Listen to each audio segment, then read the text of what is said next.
ఆదికాండము 31వ అధ్యాయము. లాబాను కుమారులు మన తండ్రికి కలిగినది యావత్తు యాకోబు తీసుకొని మన తండ్రికి కలిగిన దాని వలన ఈ యావదాస్తి సంపాదించినని చెప్పుకొనిన మాటలు యాకోబు వినెను. మరియు అతడు లాబాను ముఖము చూచినప్పుడు అది నిన్న మొన్న ఉండినట్లు అతని ఎడల ఉండలేదు. అప్పుడు యెహోవా, నీ పితరుల దేశమునకు నీ బంధువుల యొద్దకు తిరిగి వెళ్ళుము, నేను నీకు తోడై ఉండెదనని యాకోబుతో చెప్పగా, యాకోబు పొలములో తన మంద యొద్దకు రాహేలును లేయాను పిలువనంపి వారితో ఇట్లనెను, మీ తండ్రి కటాక్షము నిన్న మొన్న నా మీద ఉండినట్లు ఇప్పుడు నా మీద నుండలేదని నాకు కనబడుచున్నది. అయితే నా తండ్రి యొక్క దేవుడు నాకు తోడై ఉన్నాడు. మీ తండ్రికి నా యావత్ శక్తితో కొలివి చేసితనని మీకు తెలిసేయున్నది. మీ తండ్రి నన్ను మోసపుచ్చి 10 మార్లు నా జీతము మార్చెను. అయినను దేవుడు అతని నాకు హాని చేయనీయలేదు. అతడు పొడలగలవి నీ జీతమగునని చెప్పిన ఎడల అప్పుడు మందలన్నీయు పొడలగల పిల్లలనీనెను. చార్లు గలవి నీ జీతమగునని చెప్పిన ఎడల అప్పుడు మందలన్నీయు చార్లు గల పిల్లలనీనెను. అట్లు దేవుడు మీ తండ్రి పశువులను తీసి నాకిచ్చెను. మందలు చూలుకట్టు కాలమున నేను స్వప్నమందు కన్నులెత్తి చూడగా గొర్రెలను దాటు పొట్టేళ్లు చారలైనను పొడలైనను మచ్చలైనను గలవై ఉండెను. మరియు ఆ స్వప్నమందు దేవుని దూత యాకోబు అని నన్ను పిలువగా, చిత్తము ప్రభువా అని చెప్పితిని. అప్పుడు ఆయన, నీ కన్నులెత్తి చూడుము, గొర్రెలను దాటుచున్న పొట్టేళ్లన్నీయు చారలైనను పొడలైనను మచ్చలైనను గలవి. ఏలయనగా లాబాను నీకు చేయుచున్నది యావత్తునూ చూచితిని. నీవెక్కడ స్తంభము మీద నూనె పోసితివో, ఎక్కడ నాకు మ్రొక్కుబడి చేసితివో ఆ బేతేలు దేవుడును నేనే. ఇప్పుడు నీవు లేచి ఈ దేశములో నుండి బయలుదేరి నీవు పుట్టిన దేశమునకు తిరిగి వెళ్ళుమని నాతో చెప్పెననెను. అందుకు రాహేలును లేయాయు, ఇంక మా తండ్రి ఇంట మాకు పాలు పంపులెక్కడివి?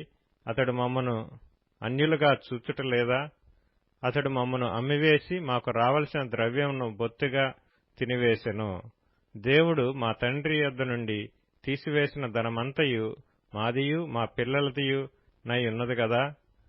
కాబట్టి దేవుడు నీతో చెప్పినట్లెల్లా చేయమని అతనికి ఉత్తరమియ్యగా, యాకోబు లేచి తన కుమారులను తన భార్యలను ఒంటెల మీద నెక్కించి కనాను దేశమునకు తన తండ్రి అయిన ఇస్సాకు నొద్దకు వెళ్ళుటకు తన పశువులన్నిటినీ తాను సంపాదించిన సంపద యావత్తును పద్దనరాములో తాను సంపాదించిన ఆస్తి యావత్తును తీసుకొని పోయెను. లాబాను తన గొర్రెల బొచ్చు కత్తిరించుటకు వెళ్లియుండగా రాహేలు తన తండ్రి ఇంటనున్న గృహదేవతలను దొంగిలెను. యాకోబు తాను పారిపోవచ్చున్నానని సిరియావాడైన లాబానుకు తెలియచేయకపోవటం వలన అతని మోసపుచ్చిన వాడాయెను. అతడు తనకు కలిగినదంతయు తీసుకొని పారిపోయెను. అతడు లేచి నది దాటి గిలాదను కొండతట్టు అభిముఖుడై వెళ్ళెను. యాకోబు పారిపోయినని 3వ దినమున లాబానుకు తెలుపబడెను. అతడు తన బంధువులను వెంటబెట్టుకొని 7 దినముల ప్రయాణమంత దూరము అతని తరుముకొని పోయి గిలాదు కొండ మీద అతన్ని కలుసుకొనెను. ఆ రాత్రి స్వప్నమందు దేవుడు సిరియావాడైన లాబాను నొద్దకు వచ్చి, నీవు యాకోబుతో మంచిగాని చెడ్డగాని పలుకకము, జాగ్రత్త సుమి అని అతనితో చెప్పెను. లాబాను యాకోబును కలుసుకొనెను. యాకోబు తన గుడారము ఆ కొండ మీద వేసుకుని ఉండెను. లాబానును తన బంధువులతో గిలాదు కొండ మీద గుడారం వేసుకొనెను. అప్పుడు లాబాను యాకోబుతో, నీవేమి చేసితివి? నన్ను మోసపుచ్చి కత్తితో చెరపట్టబడిన వారిని వలె నా కుమార్తెలను కొనిపోవనేలా? నీవు నాకు చెప్పక రహస్యముగా పారిపోయి నన్ను మోసపుచ్చితివేలా? సంభ్రమముతోనూ పాటలతోనూ మద్దెలతోనూ సితారాలతోనూ నిన్ను సాగనంపుదునే. అయితే నీవు నా కుమారులను నా కుమార్తెలను నన్ను ముద్దు పెట్టుకొననీయక పిచ్చిపట్టి ఇట్లు చేసితివి. మీకు హాని చేయుటకు నా చేతనవును. అయితే పోయిన రాత్రి మీ తండ్రి యొక్క దేవుడు, నీవు యాకోబుతో మంచిగాని చెడ్డగాని పలుకకము, జాగ్రత్త సుమి అని నాతో చెప్పెను. నీ తండ్రి ఇంటి మీద బహు వాంఛ గలవాడవై వెళ్లగోరిన ఎడల వెళ్ళుము. నా దేవతల నేల దొంగిలితివనగా, యాకోబు, నీవు బలవంతముగా నా యొద్ద నుండి నీ కుమార్తెలను తీసుకొందువేమో అనుకొని భయపడితిని. ఎవని యొద్ద నీ దేవతలు కనబడునో వారు బ్రతకకూడదు. నీవు నా యొద్దనున్న వాటిని మన బంధువుల ఎదుట వెదకి నీ దానిని తీసుకొనుమని లాబానుతో చెప్పెను. రాహేలు వాటిని దొంగిలనని యాకోబునకు తెలియలేదు.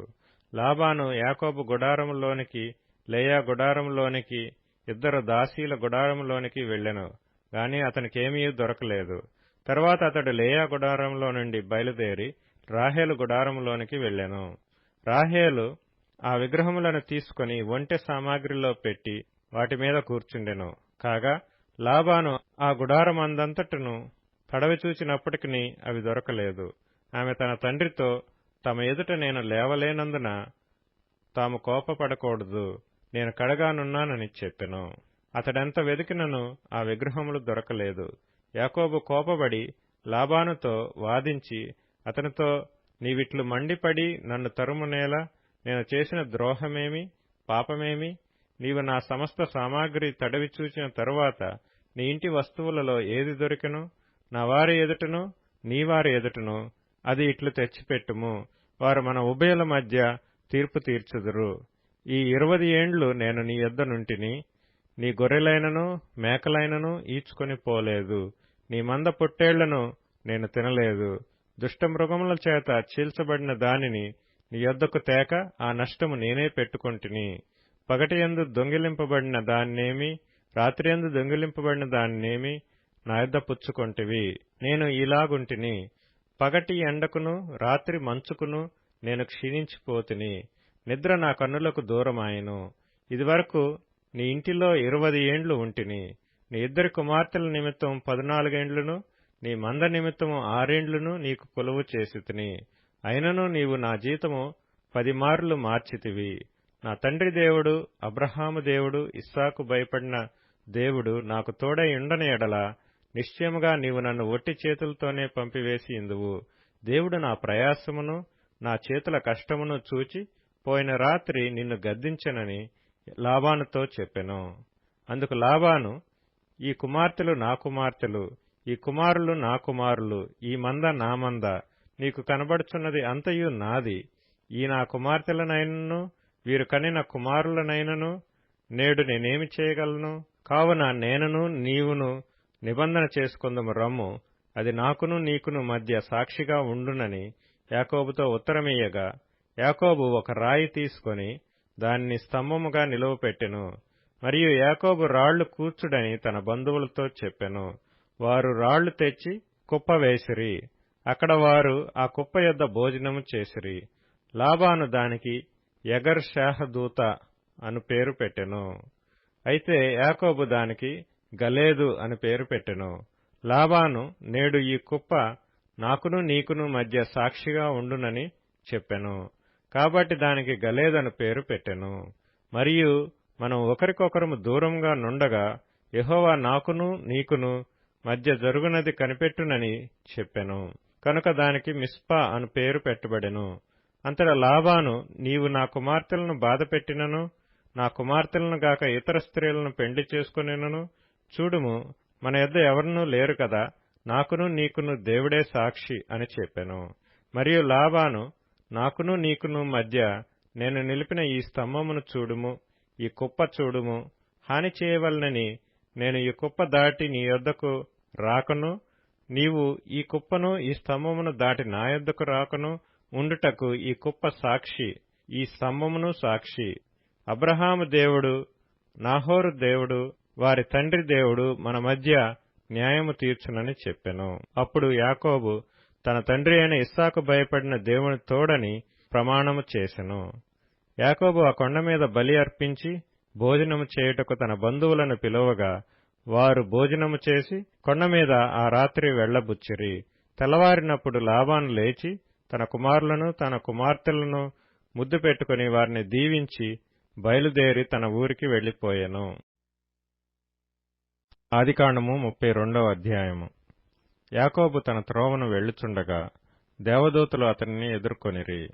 యాకోబు వారిని చూచి, ఇది దేవుని సేన అని చెప్పి ఆ చోటికి మహనయీము అని పేరు పెట్టెను. యాకోబు ఎదోము దేశమున అనగా శేయీరు దేశముననున్న తన సహోదరుడైన ఏశావు నొద్దకు దూతలను తనకు ముందుగా పంపి, మీరు నా ప్రభువైన ఏశావుతో, ఇంతవరకు నేను లాబాను నొద్ద నివసించి ఇంటిని. నా పశువులు, గాడిదలు, మందలు, దాసదాసీ జనమును కలరు. నీ కటాక్షము నాయందు కలుగునట్లుగా నా ప్రభువునకిది తెలియచేయనంపితినని నీ సేవకుడైన యాకోబు అనెనని చెప్పుడని వారికి ఆజ్ఞాపించెను. ఆ దూతలు యాకోబు నొద్దకు తిరిగి వచ్చి, మేము నీ సహోదరుడైన ఏశావు నొద్దకు వెళ్ళితిమి. అతడు 400 మందితో నిన్ను ఎదుర్కొన వచ్చుచున్నాడని చెప్పగా, యాకోబు మిక్కిలి భయపడి తొందరపడి, ఏశావు ఒక గుంపు మీదకి వచ్చి దాన్ని హతము చేసిన ఎడల మిగిలిన గుంపు తప్పించుకొని పోవుననుకొని తనతోనున్న జనులను, మందలను, పశువులను, ఒంటెలను 2 గుంపులుగా విభాగించెను.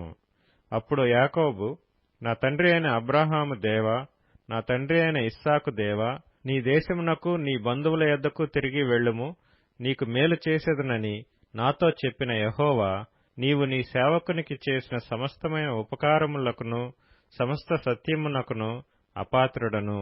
ఎట్లనగా నా చేతి కర్రతో మాత్రమే ఈ యోర్దాను దాటితిని. ఇప్పుడు నేను 2 గుంపులైతిని. నా సహోదరుడైన ఏశావు చేతి నుండి దయచేసి నన్ను తప్పించుము. అతడు వచ్చి పిల్లలతో తల్లిని నన్ను చంపునేమో అని అతనికి భయపడుచున్నాను. నేను నీకు తోడై నిశ్చయముగా మేలు చేయొచ్చు విస్తారమగుట వలన లెక్కింపలేని సముద్రపు ఇసుక వలె నీ సంతానము విస్తరింపచేయుదునని సెలవిచ్చితివే అనెను.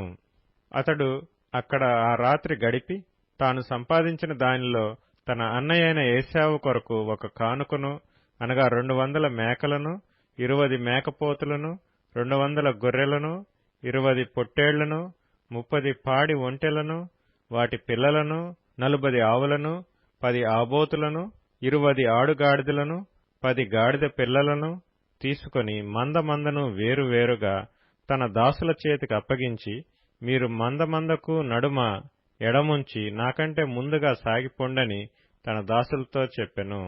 మరియు వారిలో మొదటివానితో, నా సహోదరుడైన ఏశావు నిన్ను ఎదుర్కొని, నీవెవరివాడవు, ఎక్కడికి వెళ్ళుచున్నావు, నీ ముందరనున్నవి ఎవరివని నిన్ను అడిగిన ఎడల, నీవు, ఇవి నీ సేవకుడైన యాకోబువి, ఇది నా ప్రభువైన ఏశావు కొరకు పంపబడిన కానుక, అదిగో అతడు మా వెనుక వచ్చుచున్నాడని చెప్పుమని ఆజ్ఞాపించెను. అట్లతడు, నేను ముందుగా పంపుచున్న కానుక వలన అతని సమాధానపరిచిన తరువాత నేను అతని ముఖము చూచెదను. అప్పుడతడు ఒకవేళ నన్ను కటాక్షించుననుకొని, మీరు ఏశావును చూచినప్పుడు ఆ చొప్పున అతనితో చెప్పవలెననియు, మీరు, ఇదిగో నీ సేవకుడైన యాకోబు మా వెనుక వచ్చుచున్నాడని చెప్పవలెననియు 2వ వానికిని 3వ వానికిని మందల వెంబడి వెళ్లిన వారికందరికీ ఆజ్ఞాపించెను. అతడు కానుకను తనకు ముందుగా పంపించి తాను గుంపులో ఆ రాత్రి నిలచెను. ఆ రాత్రి అతడు లేచి తన 2 భార్యలను, తన 2 దాసీలను, తన 11 మంది పిల్లలను తీసుకొని యబ్బోకు రేవు దాటిపోయెను. యాకోబు వారిని తీసుకొని ఆ ఏరు దాటించి తనకు కలిగినదంతయు పంపివేశెను. యాకోబు ఒక్కడు మిగిలిపోయెను. ఒక నరుడు తెల్లవారు వరకు అతనితో పెనుగులాడెను. తాను అతని గెలవకుండుట చూచి తొడగూటి మీద అతనిని కొట్టెను. అప్పుడతడు ఆయనతో పెనుగులాడుట వలన యాకోబు తొడగూడు వసిలెను. ఆయన తెల్లవారుచున్నది గనుక నన్ను పోనిమ్మనగా, అతడు, నీవు నన్ను ఆశీర్వదించితేనే గాని నిన్ను పోనీయననెను. ఆయన, నీ పేరేమని అడుగగా అతడు యాకోబు అని చెప్పెను. అప్పుడు ఆయన, నీవు దేవునితోనూ మనుషులతోనూ పోరాడి గెలిచితివి గనుక ఇక మీదట నీ పేరు ఇశ్రాయేలే గాని యాకోబు అనబడదని చెప్పెను. అప్పుడు యాకోబు, నీ పేరు దయచేసి తెలుపుమనెను. అందుకాయన, నీవు ఎందు నిమిత్తం నా పేరు అడిగితివని చెప్పి అక్కడ అతనిని ఆశీర్వదించెను. యాకోబు, నేను ముఖాముఖిగా దేవుని చూచితిని, అయినను నా ప్రాణము దక్కినదని ఆ స్థలమునకు పెనూయేలు అను పేరు పెట్టెను. అతడు పెనూయేలు నుండి సాగిపోయినప్పుడు సూర్యోదయమాయెను. అప్పుడతడు తొడ కుంటుచూ నడిచెను. అందుచేత ఆయన యాకోబు తొడగూటి మీద తుంటి నరము కొట్టినందున నేటి వరకు ఇశ్రాయేలీయులు తొడగూటి మీదనున్న తుంటి నరము తినరు.